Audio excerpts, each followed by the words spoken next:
औज़ुबिल्लाहि मिनश्शैतानिर्रजीम बिस्मिल्लाहिर्रहमानिर्रहीम। जमील तैयब आपसे मुखातिब हूँ।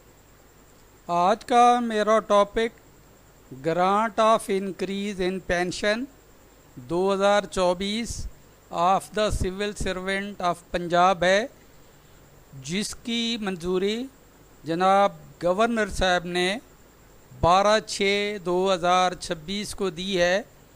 ये एनुअल इंक्रीज़ होती है जो पेंशनर्स को हर साल दी जाती है। ये 2024 की इंक्रीज़ है जो इस वक्त मैं डिस्कस करने जा रहा हूँ।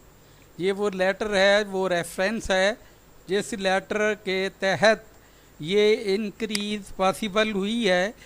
तो इसमें मैं पहले ये लेटर है government of the Punjab finance department. ये इशू हुआ है 12 जुलाई 2024 को। इसमें grant of increase in pension to civil pensioners of the government of the Punjab. ये गवर्नमेंट पंजाब के जो पेंशनर्स हैं, सिविल एम्प्लॉइज़, उनको इंक्रीज़ दी गई है। ये लेटर इस इंक्रीज़ के हवाले से है। तो ये लेटर आपके सामने स्क्रीन पर है, आप इसको देख लेंगे। मैं इसकी डिटेल में कुछ अर्ज़ करना चाहूँगा। इसको मैंने कुछ डिटेल में लिखा है तो आपको ताकि सही तौर पर समझ भी आए और मैं अपनी गुजारिशात भी आपके सामने रख सकूं। इसके दो मकसद हैं, एक तो आपको ये इसकी अवेयरनेस है और दूसरा मेरी एक अहम गुजारिश है, वो भी आपके सामने मैं रखना चाह रहा हूँ। इसमें इसकी अप्लीकेबिलिटी है, इसकी इतलाक़ है। ये भी 1 जुलाई 2024 से स्टार्ट होगा।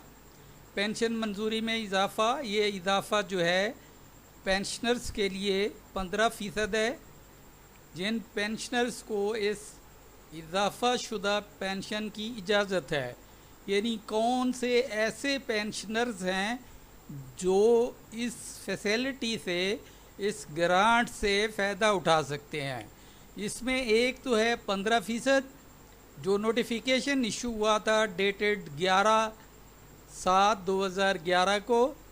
दूसरा है ये 7.5% डेटेड 23/7/2015 को ये नोटिफिकेशन इशू हुआ था। तीसरा लेटर जो है ये 15% है, ये डेटेड 21/7/2022 को जारी हुआ था। ये तीन है, लेकिन जो तीसरा 15% वाला इंक्रीज़ है उसमें एक मामला ऐसा रखा गया है इस लेटर में। इसमें लिखा गया है not be admissible who would retired on और आफ्टर 1/7/2024। यानी इसका इतलाक़ जो है, ये जो 1/7/2024 से पहले रिटायर हुए हैं, पहले हुए हैं या उस दिन हुए हैं, तो ये इस इंक्रीज़ के एंटाइटल्ड नहीं होंगे।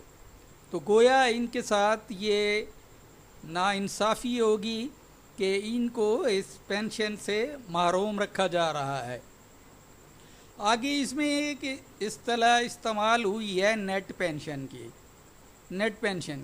नेट पेंशन बेसिकली ये है कि इसमें जो कम्यूटेड अमाउंट है 35 और जो अमाउंट है 65 प्लस इंक्रीजेज़, जो इंक्रीजेज़ हैं उनको सबको जमा करके तो ये नेट पेंशन बन जाती है।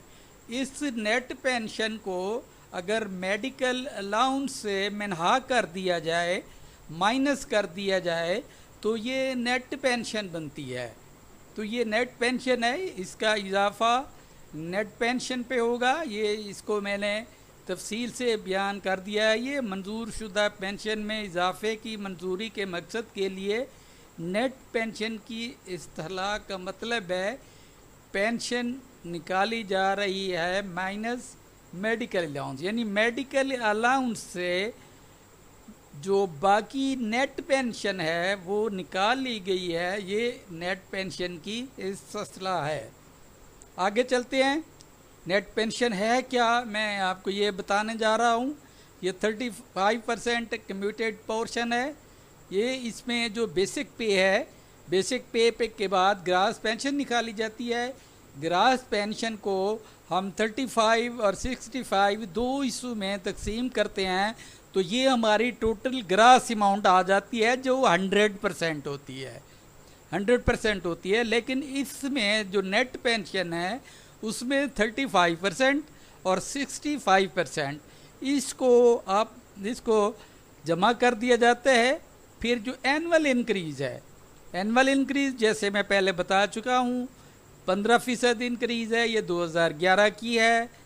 ये 7.5% इंक्रीज़ है, ये 2015 की है। फिर 15% इंक्रीज़ है, ये 2022 की है। ये आगे उनकी अमाउंट को भी कैलकुलेट कर दिया गया है। तो ये जी टोटल नेट पेंशन आ गई, नेट पेंशन आ गई। तो इस नेट पेंशन में जो मेडिकल है वो इसमें शामिल नहीं है, यानी विदाउट मेडिकल है। अगर इस अमाउंट को मेडिकल से माइनस कर दिया जाए तो ये नेट पेंशन आ जाएगी। तो इसमें चूंकि मेडिकल नहीं है तो इसलिए ये नेट पेंशन है। तो इसी नेट पेंशन पे ये 15% इंक्रीज़ होगा। Increase in pension with effect from 1/7/2024। ये इस अमाउंट को जो नेट अमाउंट है वो नेट अमाउंट को ये 15 के साथ मल्टीप्लाई कर दिया गया है और इसका जो है वो परसेंटेज निकाल ली गई है। तो ये नीचे उसकी परसेंटेज आ गई है। ये करंट मंथली इंक्रीज होगी जो पेंशन जो किसी एक पेंशनर की होगी। आगे फैमिली पेंशन का जिक्र है। फैमिली पेंशन को भी एडमिजिबिलिटी में शामिल किया गया है। ये इसमें रूल्स के रेफरेंसेस दिए गए हैं जिन रूल्स के तहत फैमिली पेंशन को एडमिजिबल किया गया है, काबिल कबूल किया गया है। तो ये कुछ रूल्स हैं जिन रूल्स के हवाले से पेंशन, फैमिली पेंशन को एडमिजिबल किया गया है। फिर ये कुछ उसमें लेटर में कुछ चीज़ें ऐसी हैं जिसमें जिनका समझना ज़रूरी है। इसमें एक तो कबल वक्त रिटायरमेंट और अर्दली अलाउंस के बदले में मंजूर शुदा खसूसी इजाफी पेंशन काबिल कबूल नहीं होगी। इसमें एक तो ये है जो कबल वक्त रिटायरमेंट लेंगे उसके लिए ये काबिल कबूल नहीं होगी। फिर मंजूर शुदा पेंशन इजाफे का फ़ायदा पंजाब हुकूमत के वो सिविल पेंशनर्स भी काबिल कबूल होंगे जो बैरूनी मुल्क मुकीम हैं, यानी ऐसे पेंशनर जो गैर ममालिक में अपनी खिदमात सर अंजाम दे रहे हैं, वो इस पेंशनर की जो अमाउंट है वो इसके लिए वो काबिल कबूल होंगे, एलिजिबल होंगे, माँ सिवाय उनके जो हिंदुस्तान में हैं या बांग्लादेश में मुकीम अफराद, उनके अलावा बाकी एलिजिबल होंगे। और वो भी एक क्लियर कट डेट दी गई है, इस डेट के बाद जो रिटायर हुए हैं। इसी तरीके से ये एक गवर्नमेंट का अपना है, बरतानवी हुकूमत के पेंशन इजाफा एक्ट के तहत पेंशन में इजाफा के हकदार हैं या नहीं, अदायगी काबिल इतलाक शरह तबादला पर की जाएगी। ये गवर्नमेंट का अपना है, इसे एम्प्लॉइज़ का कंसर्न नहीं है। तो इसमें मैं थैंक्स फॉर वाचिंग करूँगा, लेकिन एक रिक्वेस्ट के साथ कि इसमें जो नए आने वाले हमारे पेंशनर्स हैं जो 1/7/2024 के बाद से रिटायरमेंट पर जा रहे हैं, उनको ये फैसिलिटी, ये ग्रांट नहीं दी जा रही। वो भी पेंशनर्स आम पेंशनर्स की तरह इसी माहौल में गुजारा कर रहे हैं, इसी महंगाई के दौर का सामना कर रहे हैं। तो काइंडली उनके लिए भी नरम गोशा रखा जाए, बजाय इसके कि वो बेचारे डिस्टर्ब हों या ज़हनी तौर पर परेशानी का शिकार हों, अज़ियत का शिकार हों, तो खुदारा उनके लिए भी ज़रूर सोचिएगा, क्योंकि वो भी आम आदमी की तरह, आम पेंशनर्स की तरह इस महंगाई को फेस कर रहे हैं। इसके साथ ही मैं आपसे इजाज़त चाहूँगा। अपना ख्याल रखिएगा।